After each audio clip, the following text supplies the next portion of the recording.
Boa noite, ouvintes da 87 FM. Estamos começando mais um programa Criptofinanças, porque o dinheiro não dá em árvores. Sou Mauri Nakahara e obrigado aí pela sua companhia. Você que acabou de acompanhar aí o programa Voz do Brasil. Vamos agora falar um pouco sobre criptomoedas, finanças, economia e empreendedorismo. E hoje temos aqui no estúdio, na presença do estúdio, o nosso amigo Diógenes Targa. Ele é um empreendedor, empresário hoje, que também é um investidor. Ele vai contar um pouco aí da sua história, da sua trajetória e dar uma dica aí de investimentos, né, de riscos também para todos nós.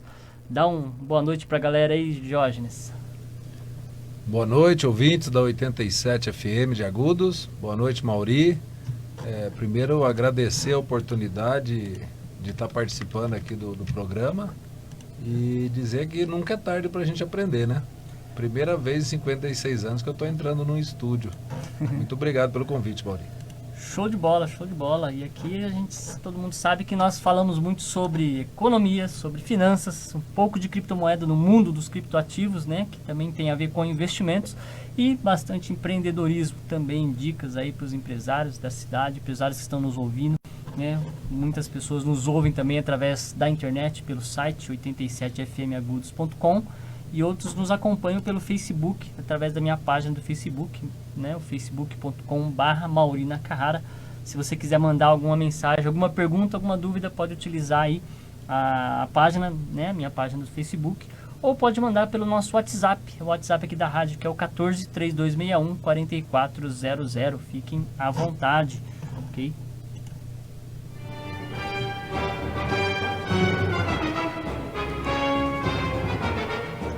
Nós vamos começar então abrindo o programa como de costume, passando aí para vocês a cotação das principais moedas aí do Brasil, do mundo, né? O dólar hoje fechou a cotação em R$ 5,12, caindo um pouquinho. O dólar deu uma boa recuada aí nessa última semana, né, Jorge? Inclusive a cotação do Bitcoin recuou no Brasil por conta da queda do dólar também, tá? E o euro também recuou um pouquinho, né? Tá neste momento a R$ 6,20. E o índice Bovespa, com uma pequena queda de menos 0,14%, bateu aí os 113.589 pontos. Tá? O índice, né, as bolsas estão conseguindo aí reagir um pouquinho, mais longe ainda dos 115 mil, que era do início do ano, 115 mil pontos. Mas está todo mundo aí na expectativa e animado, esperando aí a recuperação da bolsa, dos investimentos, principalmente os investidores, né, Jorge? E o Bitcoin, depois de um susto que deu na semana retrasada aí, com uma queda brusca, ela voltou a cair um pouquinho semana passada, mas ela se mantém aí a $19.114,80 neste momento. Registra aí uma pequena alta de 0,1% na última hora, mas segue aí estável, vamos por assim dizer, né? Os analistas dizem que ela está ali no momento crucial, né? Se ela passar dos $20 mil, pode ser que ela suba aí bastante e rebente o preço e chega aí num patamar bem alto. Mas se ela baixar aí, bater perto da casa dos 17 mil, pode ser que ela corra uma correção para depois voltar a subir e passar os $20 mil. Mas a única certeza que eu vejo dessas duas opiniões, Jorge, é que ela vai passar dos $20 mil ainda nesse começo de ano. Outras moedas aqui, para quem acompanha, né, as criptomoedas, o XRP está em 60 centavos de dólar. A Litecoin $83,32, todas as duas deram uma caída também junto com o Bitcoin, mas se recuperam aí aos poucos, tá? E uma moeda muito queridinha, deixa eu ver como que ela tá, ela caiu um pouco no seu volume, então ela desce aqui na minha tela de criptomoedas, que é o Dash, né? Realmente está lá embaixo, questão em termos de volumes de negociação. Eu estou olhando aqui no site onde tem ali as 100 principais moedas negociadas, ela está bem lá embaixo, não sei se eu vou conseguir achar aqui. Mas existe uma outra que está no radar aí dos investidores em criptomoedas, que é a VeChain, né? A sigla dela é VET, VET, que está cotado nesse momento aí em 0,018 centavos de dólar, ou seja, é uma criptomoeda aí que tem um valor baixo, mas ela teve uma alta nos últimos 7 dias de 19,2%, Jorge. Bom, né? Bastante, poxa. E é isso daí. As criptomoedas, ela tem uma volatilidade muito grande, né? Elas sempre dão essas altas e baixas. E tem uma notícia muito interessante aqui, que pode explicar um pouquinho dessa alta que o Bitcoin teve e por que ele ainda consegue se manter aí na casa dos 19 mil dólares, está se sustentando, né? A MicroStrategy, uma empresa aí de tecnologia, tinha anunciado que ela tinha comprado em agosto 21.454 bitcoins, gerando aí um volume de negociação de 250 milhões de dólares. Né? E agora, recentemente, ela comprou mais 2.574 bitcoins. Isso daí mantém, né? Eu até conversava com um amigo hoje, agora há pouco, antes de vir para o programa, falando da cotação dos valores, né, das criptomoedas, e o Bitcoin realmente ele se mantém nesse preço, nesse patamar, ele continua se mantendo nesse valor alto, porque tem muitas empresas comprando, né? Semana passada eu anunciei que o PayPal está comprando aí praticamente 70% de toda a produção diária do Bitcoin, então isso mantém a escassez, né, do Bitcoin no mercado e aí joga o preço lá para cima.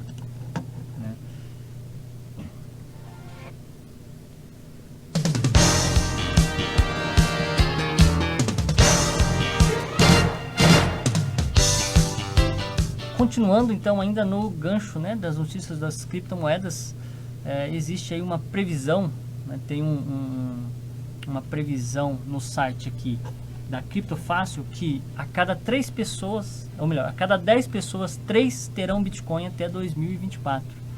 Né? Você vai estar entre os 3 ou entre os 7? Eu vou estar entre os 3, viu, Mauri?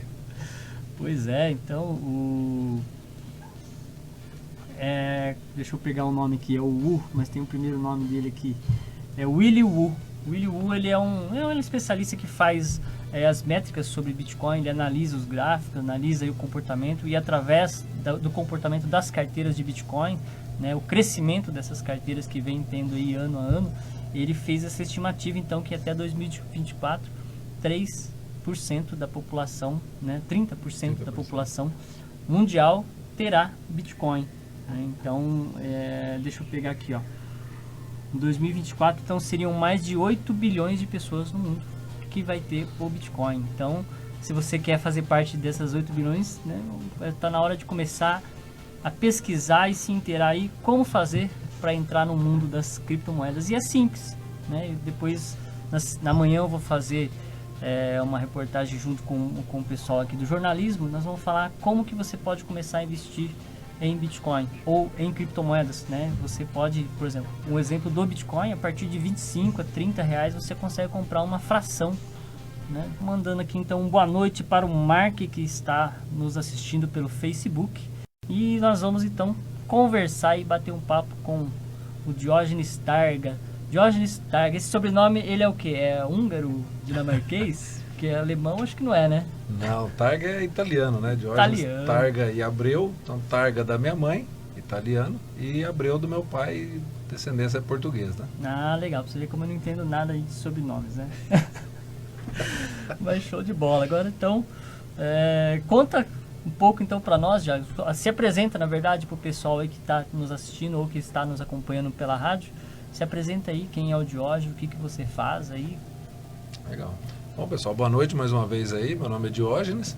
Eu sou nascido em Bauru, então sou aqui da região, né? E estudei aqui na cidade de Bauru, me formei aqui na Unesp como engenheiro mecânico. E eu imaginei que como engenheiro mecânico eu iria trabalhar numa fábrica, né? Dentro de uma fábrica ou coisa parecida, projeto, manutenção. E no fim, desde o meu primeiro trabalho, eu comecei a trabalhar na área comercial.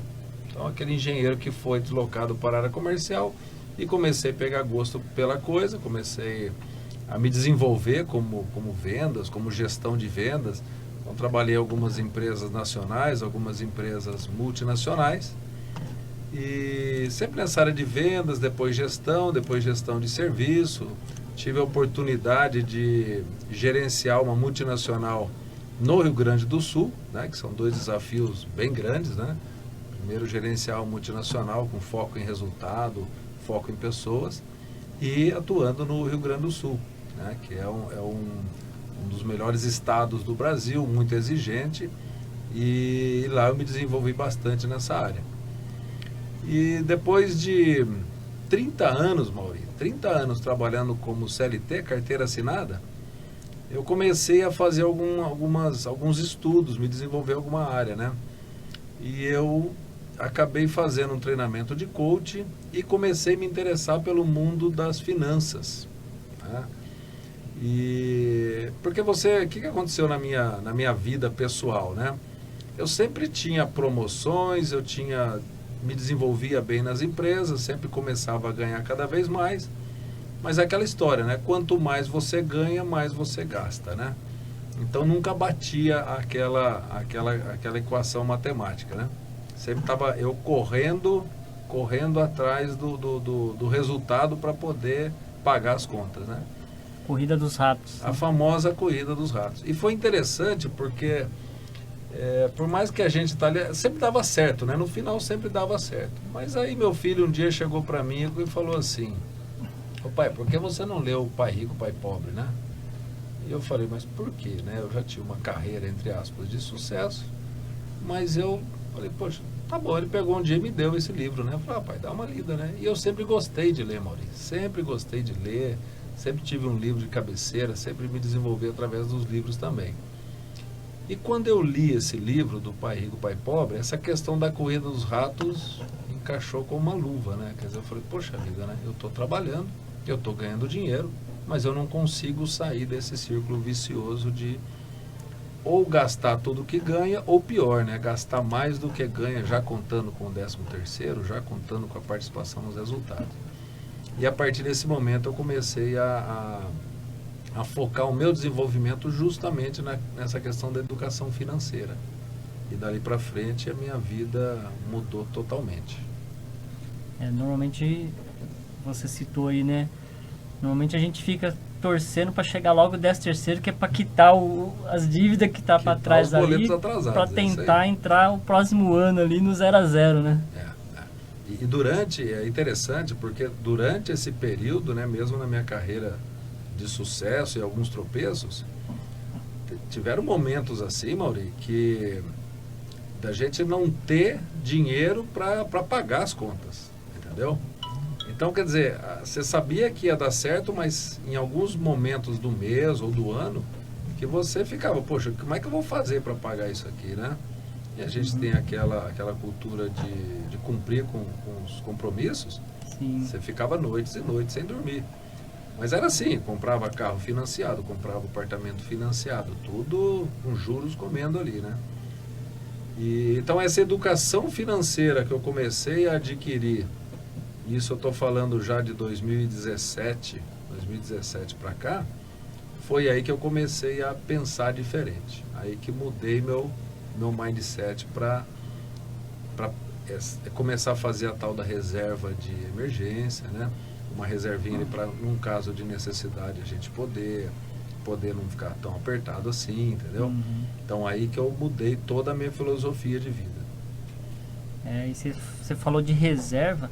Outro dia eu assisti uma palestra que falava sobre realmente essa questão do investimento, né? Como que eu posso começar a fazer o investimento, aonde, quando, como, né? E a primeira coisa que ele falou, a primeira coisa que você tem que fazer você não pode começar a investir sem você ter uma reserva de emergência. Que muitas pessoas fazem o quê? Elas começam a fazer um investimento e aí acontece algum problema. O que ela tem que fazer? Pegar o dinheiro do investimento, porque ela não tem a reserva, né? Então o que acontece com a maioria, eu vejo, né? Comigo mesmo aconteceu várias vezes isso. Eu sempre quis começar a fazer um investimento e aí chegamos aquele momento ali, vamos pegar um exemplo. Começa o investimento, aí acontece uma pandemia que nem agora e você não tem uma reserva para te manter ali por 6 meses, um ano, sei lá. O que você vai fazer? Você vai catar o seu investimento e aí se você fez um investimento de risco, né? Vamos dizer assim, vamos pegar o exemplo, investiu em ações, ou investiu no fundo imobiliário, ou investiu em criptomoeda, e você vai vender ele, mas o valor de cotação dele está mais baixo do que quando você investiu, o que vai acontecer? Você vai perder o dinheiro, né? O seu investimento deu negativo, né? Então, por isso a importância de se ter a reserva, né? Então você falou isso muito bem, muito propício. Essa é uma condição ainda, Maurício, que é até favorável, né? Agora imagina a situação que você não tem a reserva de emergência, você não tem o dinheiro investido e você tem as contas para pagar. E aí você procura quem? O banco, né? E aí se a pessoa vai no banco, seja no físico ou na pessoa jurídica, a coisa começa a complicar. Então a primeira lição que eu aprendi foi essa questão da reserva de emergência. A reserva de emergência te dá uma tranquilidade, né? Por quê? Porque se você fizer 6, eu recomendo até 12 meses, né? Você tem um ano aí que, se acontece alguma coisa, você tem como passar por aquele período de baixa, ou aquele período de desemprego, né? Passar com tranquilidade, até se você ter uma nova recolocação, ou então até empreender. Eu contar uma história aqui, Mauri, eu trabalhava com uma turma, né? Tinha lá uns 200 pessoas, né? E de vez em quando eu fazia umas reuniões, né? E para descontrair o pessoal, eu contava algumas histórias para eles, mas assim, histórias para fazer a turma pensar. Então teve um dia lá que a turma chegou lá e eu falei assim, pessoal, hoje eu chamei vocês aqui não, porque eu vou ensinar vocês a ficarem ricos. Aí o pessoal deu risada, né? Aí falou, mas como? O nosso salário que a gente ganha, né? Não dá nem para pagar as contas, né? E eu, como gerente da empresa, nem escutava aquilo. Falei, então vamos lá. Acho que vocês conseguem juntar R$1.000, né? Bom, com R$1.000, você aluga lá, ou tem um carrinho de lanche, faz um carrinho de lanche e começa a vender lanche. Só que você não vai vender o lanche. Geralmente você convida uma pessoa para vender o lanche. Você é o investidor. Aí você começa a caprichar tanto nesse carrinho de lanche que você tem que aumentar para um trailer. E aí você já contrata um ajudante para você ali. Esse lanche começa a ficar cada vez mais famoso que você tem que fazer um estabelecimento comercial fixo para receber mais clientes, para receber mais pessoas, mais confortável, ar-condicionado. E você continua ganhando fama, ganhando clientes, até que você abre uma filial, você abre outra filial, você abre uma loja, você abre uma franquia. E aí a sua rede de lanchonetes se espalha pelo Brasil. E aí você começou então investindo R$1.000 naquele carrinho de lanche e hoje você pode ter uma franquia, né? Eu falava isso em tom de brincadeira, assim, para descontrair o pessoal, mas eu via que muitos se interessavam, né, pela história e pela oportunidade, né? E depois que eu deixei a empresa, que eu saí da empresa, eu pensei assim, o que eu pensava, Mauri? Eu comecei a estudar investimento, fiz a reserva de emergência, comecei a investir.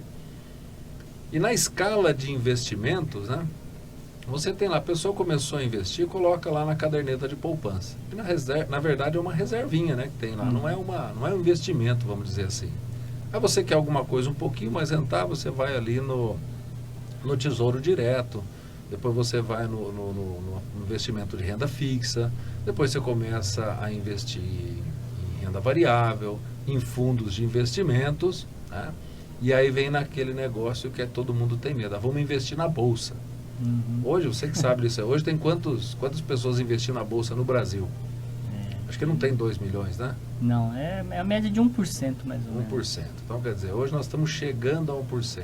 Quando eu comecei a estudar, isso aí em 2017, a gente não tinha 500 mil, 600 mil pessoas físicas investindo na Bolsa. Então era muito pouco, muito pouco. Por quê? Porque o pessoal tem medo. E quando eu fiz esse curso de coach, eu queria fazer uma palestra sobre isso, onde a gente falava de carreira, né?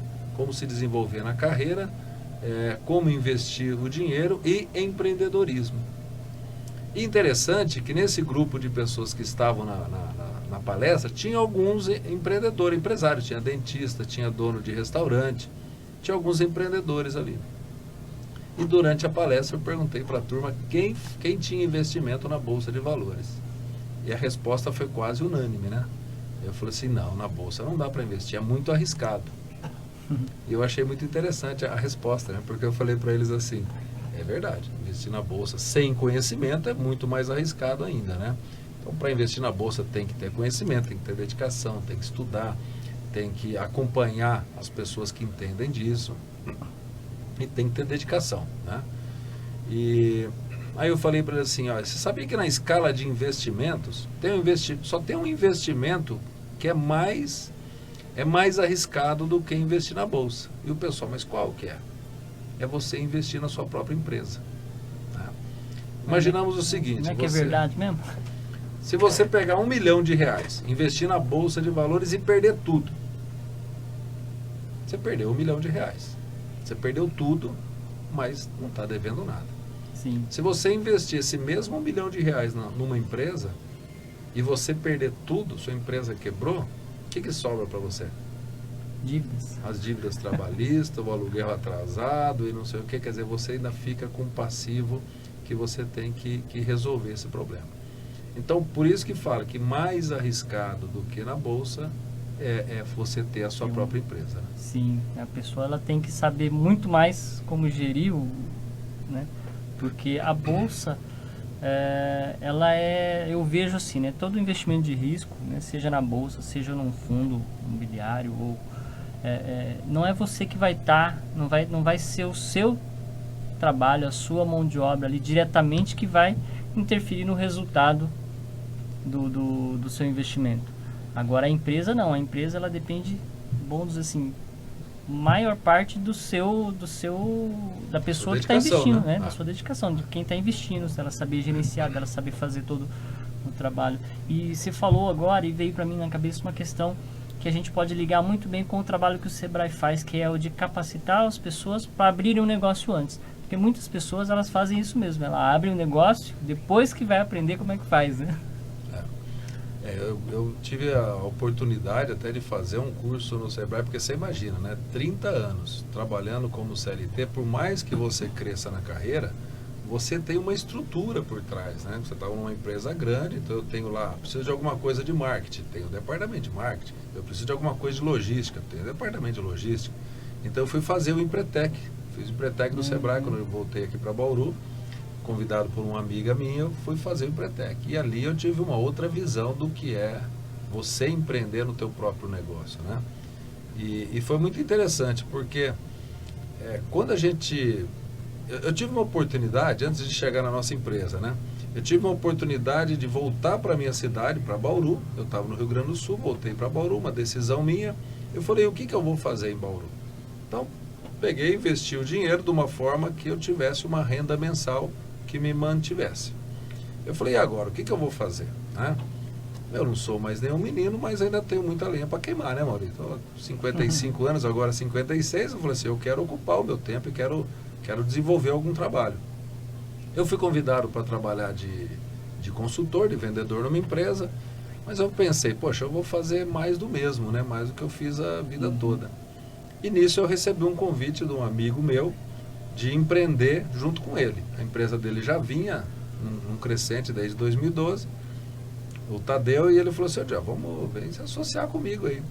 E veio exatamente essa história para mim. Poxa vida, né? Estou investindo na bolsa, por que não empreender? Que eu estava estudando para isso, né? Eu queria empreender.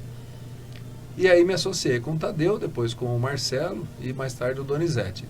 E uma empresa de serviço de elevadores, que foi onde eu desenvolvi toda a minha carreira, né? Então eu tinha essa habilidade, tinha esse talento para a parte comercial, para a parte de gestão. Me associei com dois amigos, onde cada um tinha uma habilidade, um talento específico. E aí foi exatamente isso que você falou. A gente começou a trabalhar, então praticamente assim, a empresa começou quase que do zero, né? Então, com uma empresa que está do zero, qual a primeira coisa que você tem que fazer? Pegar cliente, né? Você tem que vender, você tem que sair vendendo, captando clientes. Posso fazer o serviço aqui, posso fazer manutenção no seu elevador. Então é aquela venda de porta em porta, muito investimento em marketing. E a gente começou, pela experiência, pelo conhecimento que a gente tinha, a gente começou a conquistar alguns clientes, logo de começo, assim.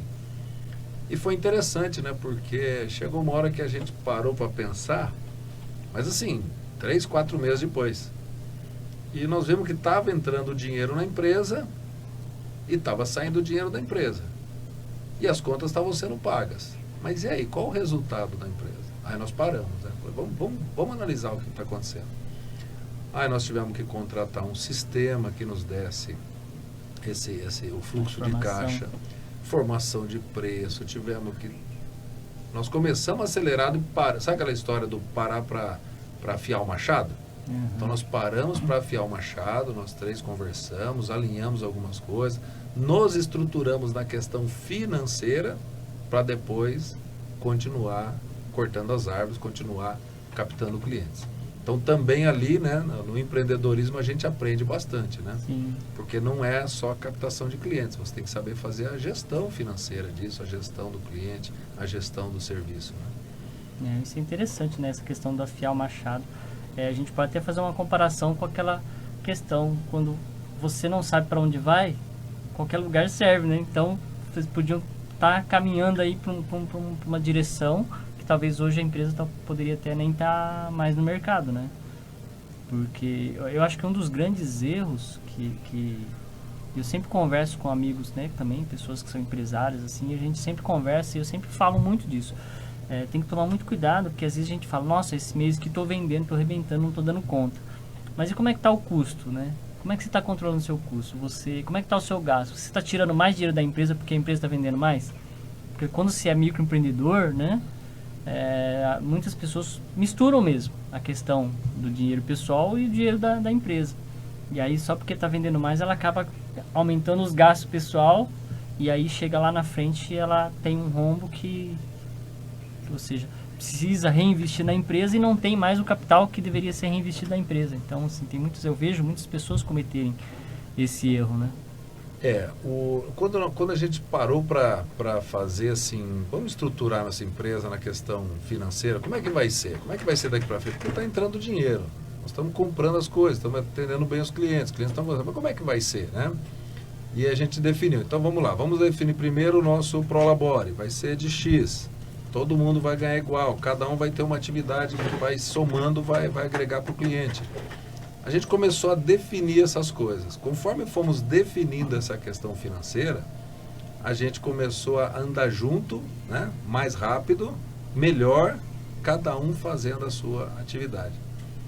Tem até um colega nosso, do grupo de network que a gente trabalha, que outro dia a gente estava fazendo uma reunião, né? Estava no começo da pandemia, todo mundo com medo de sair, a gente fez uma reunião online. E foi bacana que ele compartilhou com a gente, o Ismael. Ele comentou o seguinte, né? Uma empresa, quando ela começa, sai todo mundo vendendo. Seja uma MEI, seja uma empresa que tem 4, 5 funcionários. Não tem nada, tem que todo mundo sair vendendo. Sim. Beleza. Quando você sai vendendo, o serviço, ou o serviço de entrega, ou o produto, né, que você vai entregar, começa a gerar demanda, né? Então, se você hoje vai lá e começa a vender, de repente você tem que entregar o serviço. Então você deixa um pouquinho de lado o comercial e vai para onde? Vai para a operação. Aí começa a entrar o dinheiro. Você tem que tomar conta do financeiro, certo? Aí você fica na operação no financeiro, na operação no financeiro. Quem ficou esquecido? O comercial. E isso é um dos motivos que mais as empresas quebram.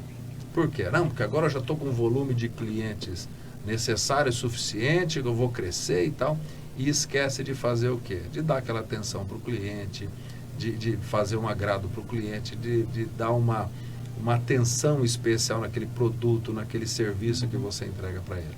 Então esse foi um cuidado que nós tomamos lá no começo também, de ter alguém especificamente dedicado para o comercial, alguém especificamente definido para a operação e alguém especificamente definido para o financeiro, né? Então a gente discute, a gente conversa, a gente traça as diretrizes, mas chega de manhã até de tarde, nós estamos juntos ali, cada um fazendo a sua atividade. Sim, aí é o controle, né? Cada um tem a sua área e cada um faz aquilo que tem que fazer para a empresa andar, né? Caminhar, né? E tem um outro negócio também, Mauri, que eu achei bem interessante que aconteceu na nossa empresa. Nós entramos com 3 sócios, e questão de 8 meses depois, um outro colega, um outro amigo nosso, que já tinha trabalhado conosco, que estava nos dando apoio na cidade de Marília, a gente falou, nós precisamos definir a situação dele, porque ele está dando apoio, mas e aí, né? Ou nós vamos contratar, ou ele vai ter que fazer uma MEI para nos atender e tal, não pode ficar irregular assim, tem que regularizar, né? E quando nós vamos conversar com ele, sobre ele abrir uma MEI, ou a gente fazer um contrato com ele, ele falou assim, não, eu quero entrar de sócio. E aí nós achamos interessante, porque a empresa, em pouco tempo, em 8 meses, aquele dinheiro inicial que nós tínhamos investido, praticamente com a entrada desse outro sócio, já nos deu um retorno sobre o investimento. Oh, que interessante. Que é uma coisa que as pessoas, quando quando começam, vamos dizer, abre uma empresa, elas pensam assim, muitas vezes, né? Ah, vamos abrir uma empresa, vamos crescer, vamos ganhar dinheiro e assim vai. Mas vai até onde? E aí eu comecei a estudar que tem empresas que ela tem um começo, meio e um fim. E qual que é o fim? É a valorização dessa empresa. Você pode agregar valor, você pode ter carteira de clientes, você pode ter inovação, você pode ter uma série de coisas que outras empresas ou outros sócios podem querer adquirir aquela empresa. Sim. É uma outra forma também de investir, né? Uhum. Então você investe numa startup que está começando, você investe numa empresa que está saindo do zero, você faz aquele crescimento dela, faz aquela valorização dela para o mercado, e você pode vender, você pode ter entrada de sócios, até chegar ao ponto de colocar a empresa na Bolsa de Valores, né? Sim, isso aí que você falou, interessante, que o Flávio Augusto uma vez ele falou numa palestra que assim, né, que a visão dele para uma empresa, como que ele trata as empresas dele. A empresa tem 3 finalidades: ou ela pode ser vendida, ou ela vai passar para o filho, ou ela vai falir, fechar. Né? São esses 3 fins que uma empresa pode ter. Então, todo empresário, acho que ele tem que ter essa mentalidade. Né? Do que eu vou querer que essa minha empresa? Vai passar para meu filho? Fechar ninguém quer, né? Que a empresa fale, quebre e feche. Ou eu vou deixar ela de uma forma que eu possa vender e obter um lucro na hora da venda. Né? E aí cai muito bem com o que você falou, né, do investimento. Então, o empreendimento, né, a empresa que eu vou abrir, que eu vou montar, ela tem que ser tratada como investimento. Né? Hoje eu penso muito nesse sentido. Então, ou seja, a minha empresa hoje, ela não é algo que eu quero ficar com ela e morrer, e a hora que eu morrer, ela morrer junto, acabar. Eu quero que ela tenha condições de uma outra pessoa adquirir essa empresa antes de eu morrer, para que eu possa usufruir dos benefícios que eu construí com essa empresa. Né? Exatamente.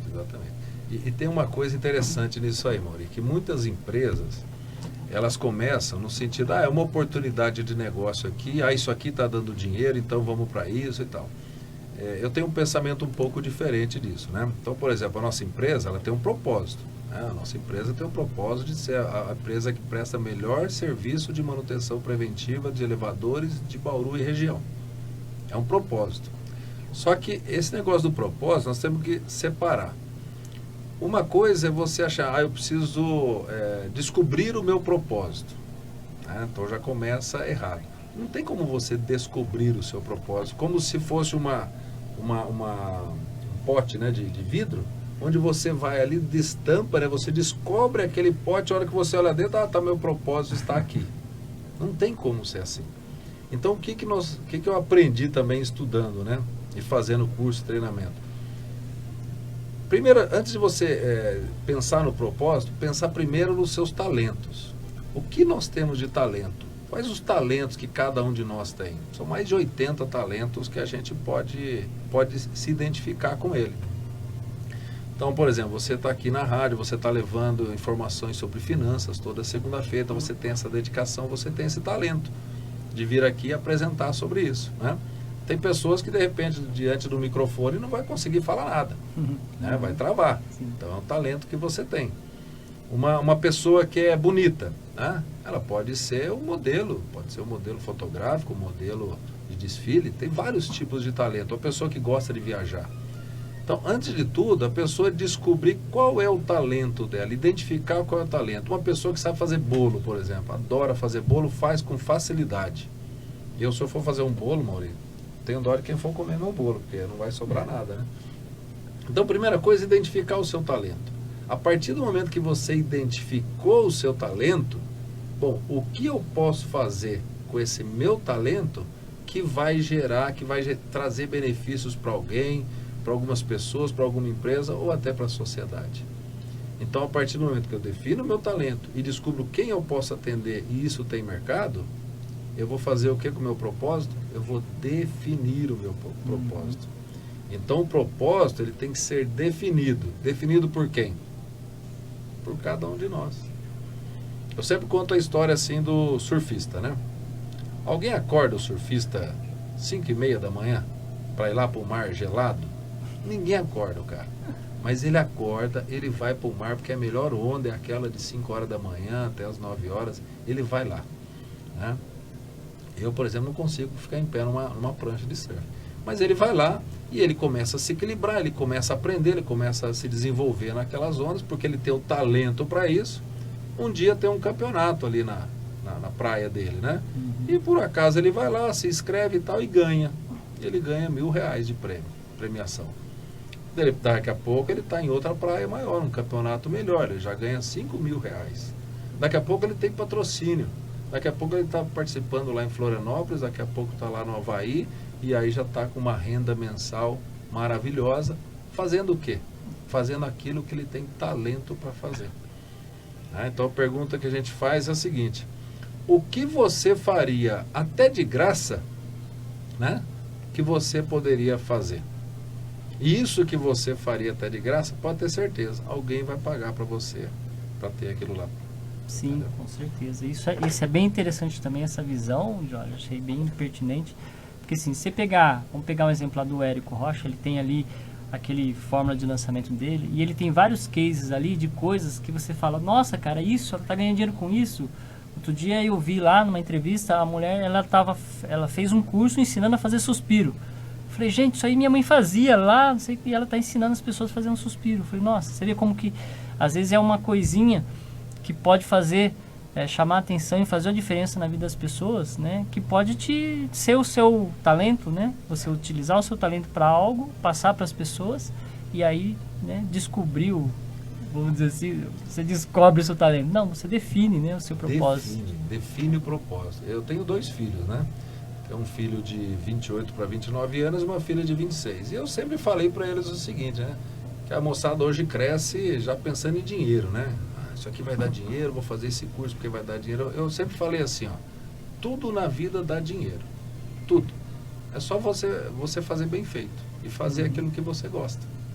Sim. Faça o que você gosta. Porque você não vai se sentir que está trabalhando, né? Você vai sentir que está se divertindo, está fazendo o que você gosta. Comparando com o contrário disso, né? Pensa aquele empregado, aquele funcionário que trabalhou 35 anos. 35 anos. O dia que ele se aposenta, o que ele fala? Graças a Deus estou aposentado, né? Então, quer dizer, ficou 35 anos esperando chegar aquele momento, mas teve tantas oportunidades para ele tomar uma decisão de mudar de vida, mudar de carreira, né? Então, são pensamentos que eu fui adquirindo assim, com muito estudo, com muita leitura, aprendendo. O Érico Rocha foi um também que eu li os livros dele, segui ele no YouTube, né? Tem umas ideias interessantes, né? E eu acho que é por aí, Mauri. Acho que primeiro a gente identificar o talento, fazer o que gosta, né? E isso foi uma questão que definiu a minha decisão, né? Primeiro eu decidi vir para Bauru, voltar para Bauru.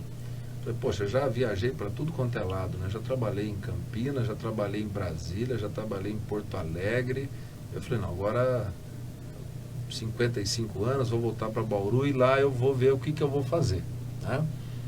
E tive a oportunidade, então, de começar a empreender. E na área que eu gosto, que é a área comercial, a área que é visitar cliente, network. Nós participamos junto de 2 grupos de network em Bauru região, né? Relacionamento. Acho que é isso, né? A gente fazer aquilo que gosta.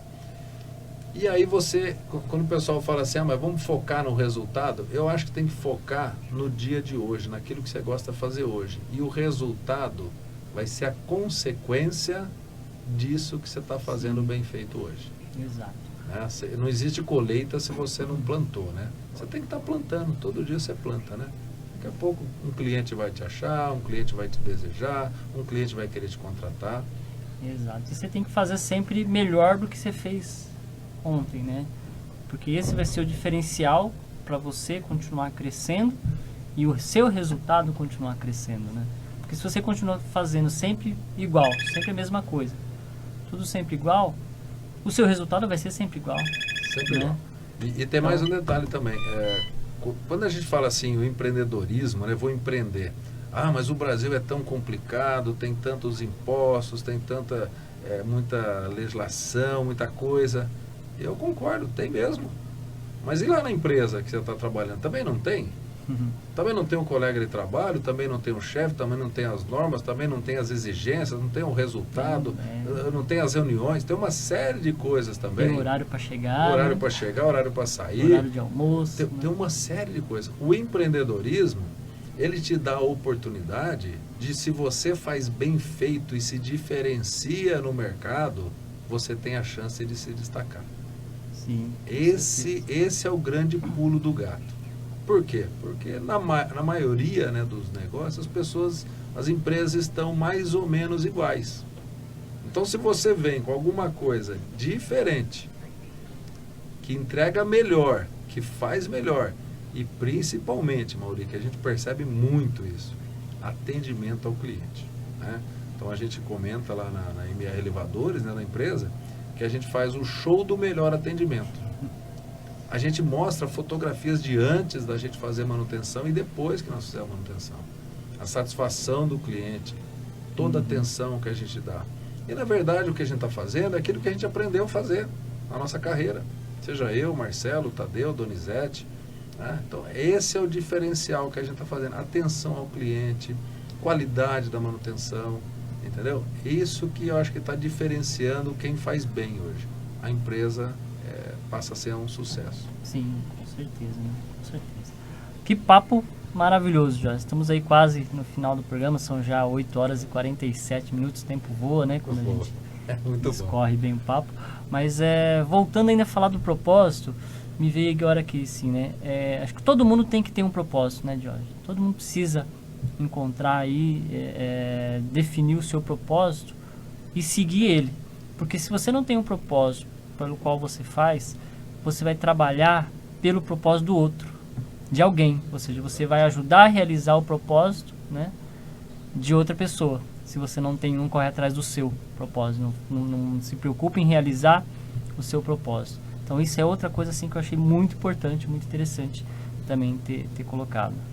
As grandes empresas, né, elas se preocupam muito em motivar os colaboradores, né? Mauri, a gente passa a ser empreendedor. O que me motiva? É a minha empresa que eu estou lá, são os meus clientes, eu estou fazendo aquilo que eu gosto, é isso que me motiva. Não adianta alguém querer vir me motivar, a motivação tem que vir de dentro. Sim. Né? Eu acho que a partir do momento que a gente tem experiência, a gente está fazendo o que gosta, a motivação é do que eu estou fazendo. Né? Aquilo que eu te falei, quem que acorda o surfista às 5h30 da manhã para ir pegar onda? Ninguém, é ele que quer ir, é a vontade dele, ele que está motivado para aquilo. E às vezes nem é para ganhar o campeonato, é porque ele está fazendo o que ele gosta. Exato. E tem uma coisa também, Mauri, aproveitando aí que está terminando, uma outra coisa que eu penso assim, tudo que a gente recebe, né, a gente tem que retribuir.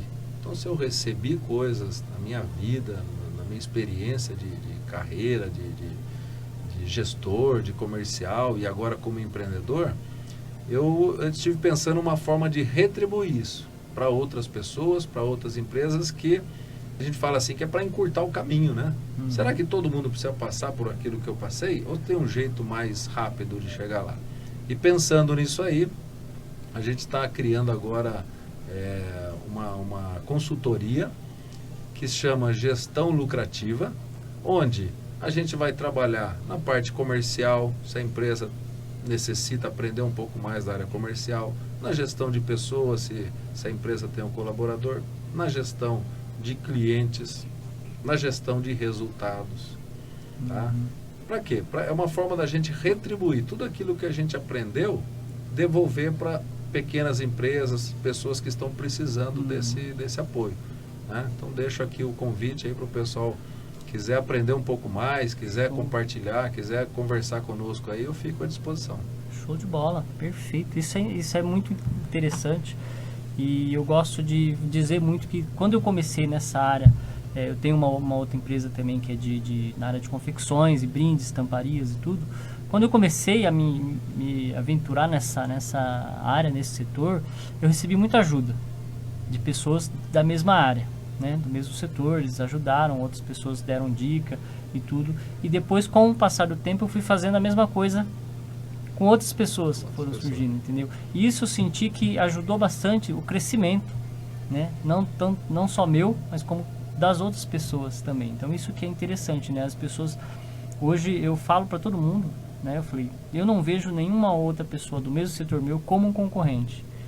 Eu vejo como uma pessoa, como um aliado ou como um parceiro de negócio. Porque a gente hoje, né, eu tenho vários aqui na cidade, que quando eu tenho algo que eu não posso fazer, eu recorro a eles. Ou algo que eu não vou conseguir fazer ou atender a demanda, eu repasso o serviço para eles. E o vice-versa, entendeu? Então, assim, a gente sempre, essa troca e a gente está sempre crescendo juntos. E eu acho muito legal, assim, eu fico muito contente de ver, né, esses parceiros crescendo, porque você olha realmente, vê que eles, de um ano para o outro, ele evoluiu, né? Depois do outro ano ele evoluiu. Se você for olhar de 10 anos para trás para hoje, nossa, é totalmente diferente, né? Evoluiu muito. Isso é interessante, isso alegra, né? Isso me deixa muito feliz de ver as pessoas evoluindo, né? Eu acho assim, Maurício, a gente tem que estudar 20% e praticar 80%. Né? Não adianta você ficar estudando o dia inteiro e não colocar em prática. E o empreendedorismo é isso, né? Não adianta você querer deixar a tua empresa 100% para abrir.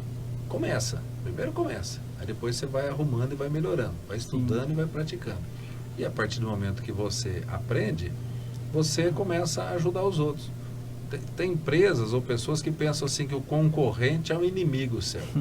Se fossem inimigos, as lojas, né, parecidas do mesmo ramo não seriam uma do lado da outra, né? Exato. Você vai lá em São Paulo, loja de noiva, Tem tudo na centro, mesma rua, né? Centro comercial. Por quê? Porque se você vai comprar um vestido de noiva, você vai num lugar só e ali você vai escolher. Exato. E aí vai diferenciar o quê? É o atendimento, é a qualidade, entendeu? Então, essa é uma coisa importante também. A gente saber que o concorrente nosso, ele está lá para nos fazer cada vez melhor.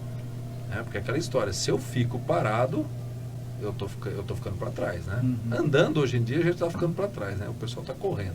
Então você está sempre correndo, sempre na frente, com inovação, com atendimento, com diferenciação de mercado, né?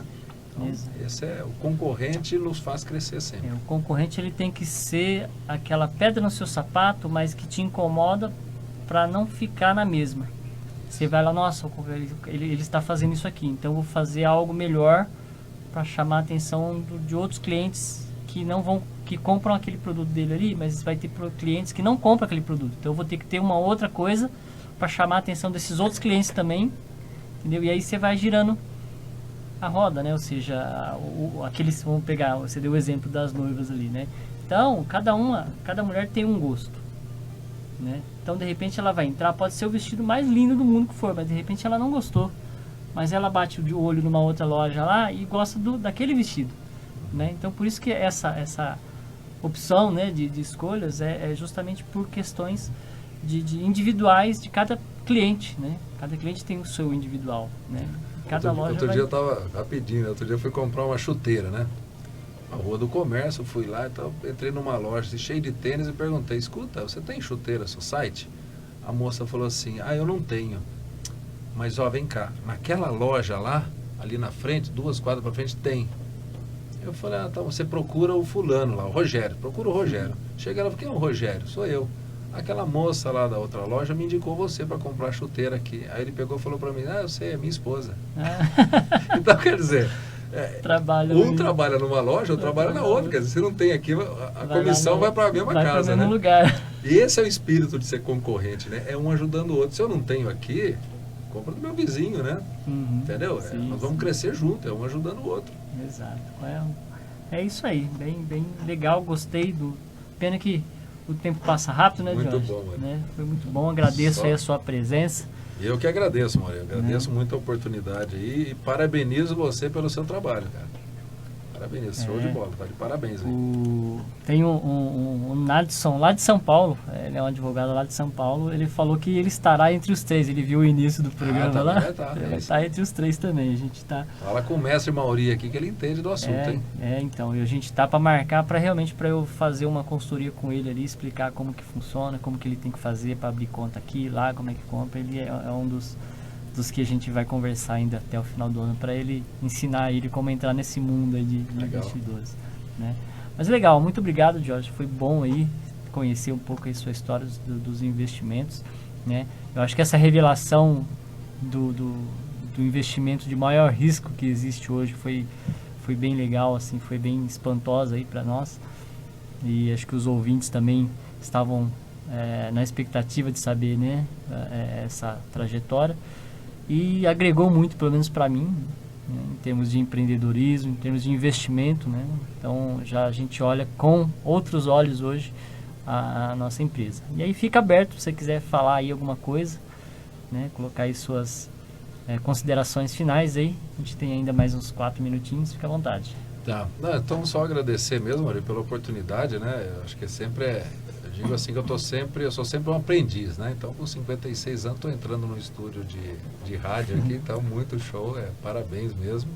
E deixar o meu contato aí à disposição, @Diógenes Targa no Instagram e @gestão_lucrativa, né? Que a gente está começando esse trabalho agora.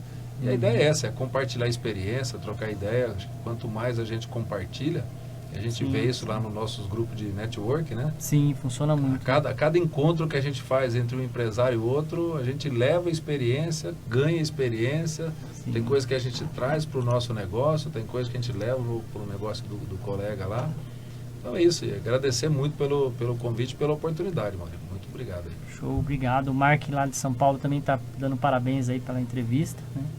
Legal, obrigado, Mark. Sempre quando pode ele se conecta aí com a gente e tá online.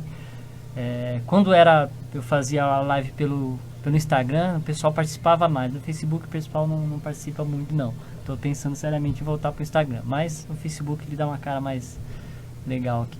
Mas legal, beleza. Muito obrigado de novo, Diógenes, né? Foi um prazer ter você aqui conosco no estúdio da 87 e as portas estarão sempre abertas aí para você. E agora eu me lembrei, quando eu falei as portas abertas, o primeiro programa que eu fiz aqui na rádio chamava Portas Abertas. Era um programa de entrevista também. Olha só. Né? E era de domingo, das 11 ao meio-dia, se não me engano, né? Então a gente trazia vários profissionais de várias áreas, vários setores, e fazia entrevistas aqui todo domingo, né? E depois eu parei, me afastei um pouco da rádio. Isso foi em 2007, 2008, acho. E agora estamos voltando. Voltei no começo desse ano nessa área de finanças aí, algo bem interessante. Eu acho que finanças, empreendedorismo, né? Eu acho que é um negócio assim que está muito incipiente ainda no Brasil, né? E aqui no interior, mas são muitas oportunidades, muitas chances de negócio, de crescimento. Eu acho que é um mundo ainda que nós temos que explorar muito sim, mesmo. Sim, com certeza. O Brasil principalmente, né? Mas é isso aí. Obrigado, então, pela sua audiência. Você que está nos ouvindo aí pelo rádio 87,9 de Agudos ou pela internet, 87fmagudos.com.br, e você aqui pelo Facebook. Um grande abraço. Obrigado pela sua audiência. Ok? Semana que vem nós vamos ter uma entrevista também muito especial. Vamos falar com uma profissional da área de intercâmbio. Nós vamos descobrir como é que estão aí os intercâmbios, se está funcionando, se não está. Tem país que aceita, já está podendo ir fazer intercâmbio ou não, só o ano que vem, só no outro ano. Como é que está aí essa área de intercâmbios, como que ela passou aí na pandemia e como que ela está agora e vai se perdurar daqui para frente, como que vai ser a situação, né, em 2021 dos intercâmbios, né? Porque muita coisa parou, o intercâmbio foi uma das coisas que parou totalmente, viagens, quase, né? Fechou todas as fronteiras, né? E semana que vem, então, estaremos aí, que é uma profissional de São Carlos, uma pessoa que tem aí vários anos já, ela viajou, inclusive, trabalhou em vários países aí nessa área, viajou bastante, ela tem muita experiência, ok? Obrigado, Jorge, mais uma vez, obrigado ouvinte, uma ótima noite aí para todos. Boa noite a todos aí. Isso aí, aguardo vocês, então, na próxima segunda-feira, às 20 horas, aqui na 87,9, com o programa Criptofinanças.